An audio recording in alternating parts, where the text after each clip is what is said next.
केंद्र सरकार ने 1 जनवरी 2004 के बाद नौकरी में शामिल होने वाले सरकारी कर्मचारियों के लिए एक नई पेंशन स्कीम की शुरुआत की है, यूनिफाइड पेंशन स्कीम। इसके तहत सरकार कर्मचारियों को पेंशन की गारंटी दे रही है, जिसमें 25 साल तक नौकरी करने के बाद बेसिक सैलरी का 50% हिस्सा बतौर पेंशन देने की बात कही गई है।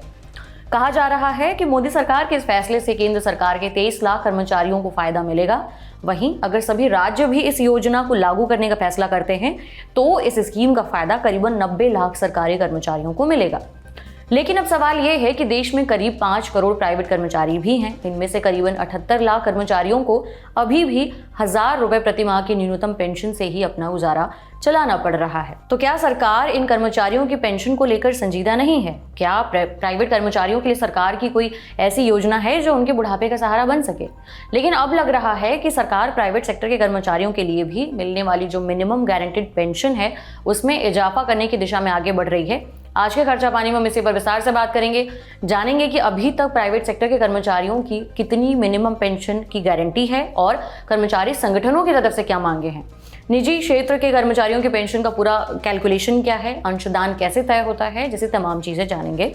नमस्कार, मेरा नाम उपासना है और आप देखना शुरू कर चुके हैं द लल्लन टॉप का डेली फाइनेंशियल बुलेटिन खर्चा पानी। यूनिफाइड पेंशन स्कीम यानी यूपीएस की घोषणा के बाद से प्राइवेट सेक्टर के कर्मचारी मिनिमम पेंशन को लेकर मांग कर रहे हैं कि सरकार उनकी मिनिमम गारंटीड पेंशन में भी बढ़ोतरी करे। दरअसल इसी साल 24 अगस्त को केंद्र सरकार ने एक नई पेंशन स्कीम लॉन्च की। इस स्कीम का नाम यूनिफाइड पेंशन स्कीम यानी यूपीएस है। इस पेंशन स्कीम में केंद्र सरकार के सरकारी कर्मचारियों को रिटायरमेंट के बाद 50% पेंशन की गारंटी दी गई है। इसके अलावा हर महीने 10,000 रुपए न्यूनतम पेंशन देने की भी बात कही गई है। वैसे तो यूपीएस 1 अप्रैल 2025 से लागू होगी, लेकिन बिजनेस टुडे की एक रिपोर्ट बताती है कि इस सिलसिले में Chennai EPF pensioners welfare association ने कुछ दिन पहले ही केंद्रीय श्रम एवं रोजगार मंत्री मनसुख मांडविया को पत्र लिखकर ईपीएस के तहत पेंशन भोगियों के लिए भी न्यूनतम मासिक पेंशन को बढ़ाकर 9,000 रुपए करने और महंगाई भत्ता देने की वकालत की है। एसोसिएशन का कहना है कि ईपीएस के तहत लगभग 75 लाख पेंशन भोगियों को भी इसमें शामिल किया जाए। अब खबर है कि सरकार कर्मचारी भविष्य निधि संगठन यानी ईपीएफओ में सुधार करने के लिए बड़े बदलाव की तैयारी में है।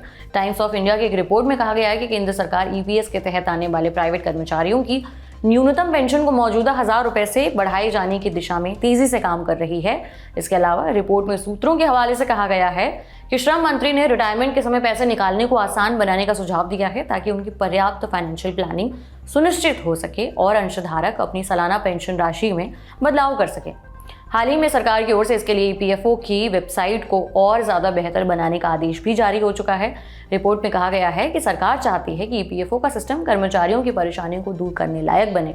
इस रिपोर्ट में सीनियर ऑफिशियल के हवाले से कहा गया है कि ईपीएफओ पोर्टल के जरिए शादी विवाह, इलाज कराने और बच्चों की पढ़ाई जैसे ज़रूरी कामों के लिए पीएफ से पैसे निकासी को आसान बनाने पर जोर दिया जा रहा है। अब जानते हैं कि ईपीएस के तहत किस तरह से अंशदान होता है। कर्मचारी भविष्य निधि संगठन ईपीएफओ के सदस्य सेवानिवृत्ति पर पेंशन के लिए पात्र होते हैं।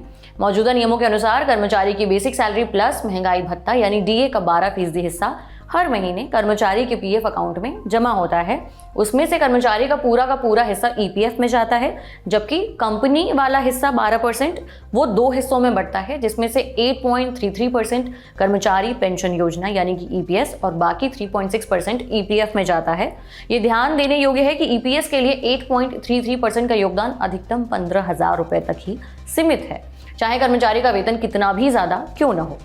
ईपीएस दिशा निर्देशों में संशोधन के बाद 2014 में ईपीएस योगदान पर यह लिमिट तय की गई थी। 2014 के ईपीएस संशोधन से पहले कर्मचारियों के पास ईपीएस अंशदान लेवल में वृद्धि का ऑप्शन चुनने की सुविधा थी। ईपीएफओ के नियमों के मुताबिक कोई भी कर्मचारी 10 साल नौकरी करने के बाद पेंशन पाने का हकदार हो जाता है।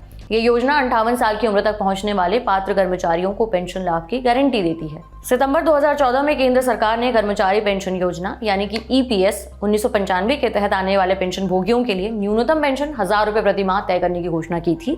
तब से इस राशि में अभी तक कोई संशोधन नहीं किया गया है। हालांकि श्रम मंत्रालय ने पिछले साल वित्त मंत्रालय को एक प्रपोजल भेजा था जिसमें इस पेंशन की रकम को डबल करने यानी मिनिमम 2000 रुपए करने की मांग की गई थी, लेकिन अभी तक वित्त मंत्रालय ने इस प्रस्ताव को स्वीकार नहीं किया है। पेंशन भोगियों के संगठन ईपीएस 95 राष्ट्रीय आंदोलन समिति के एक प्रतिनिधि मंडल ने हाल ही में कर्मचारी भविष्य निधि संगठन के वरिष्ठ अधिकारियों से इस बारे में मुलाकात की थी। इस बैठक में न्यूनतम मासिक पेंशन की रकम को 7500 रुपए तक करने पर लंबे समय से चली आ रही मांग को पूरा करने पर जोर दिया गया था। EPS 95 राष्ट्रीय आंदोलन समिति ने एक बयान में कहा था कि सदस्यों ने EPS सदस्यों और उनकी जीवन साथी के लिए चिकित्सा कवरेज की भी मांग की थी। EPS 95 सदस्य औसत मासिक पेंशन की जगह 7500 रुपए मासिक पेंशन की मांग को लेकर विरोध प्रदर्शन कर रहे हैं। पिछले महीने की शुरुआत में केंद्रीय श्रम और रोजगार मंत्री मनसुख मंडाविया ने EPS 95 NAC प्रतिनिधियों से मुलाकात की थी और उन्हें आश्वासन दिया था कि सरकार उनकी मांग को पूरा करने के लिए जो भी जरूरी कदम होंगे वो उठाएगी। EPS 95 NAC, जिसमें लगभग 78 लाख रिटायर पेंशन भोगी और औद्योगिक फील्ड के 7.5 करोड़ कर्मचारी कार्यरत हैं यानी काम कर रहे हैं। वहीं Indian national trade union Congress की मांग है कि सरकार निजी सेक्टर के कर्मचारियों की न्यूनतम पेंशन को 1000 रुपए से बढ़ाकर प्रति माह 10,000 रुपए पर लाने पर विचार करे। संगठन का कहना है कि सरकारी कर्मचारियों के लिए सरकार अपनी तरफ UPS में अब 18.5% का योगदान देगी, तो निजी सेक्टर के कर्मचारियों के लिए भी वो ऐसा कर सकती है।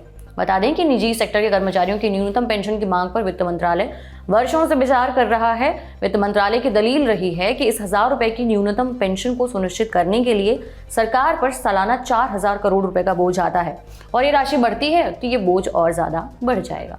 बहरहाल आज के बुलेटिन में इतना ही। उम्मीद करते हैं आपको जानकारी काम की लगी होगी। बाकी फीडबैक के लिए आप कमेंट बॉक्स खुला हुआ है। अगले एपिसोड तक अपना ख्याल रखें। देखते रहिए ललन टॉप। शुक्रिया।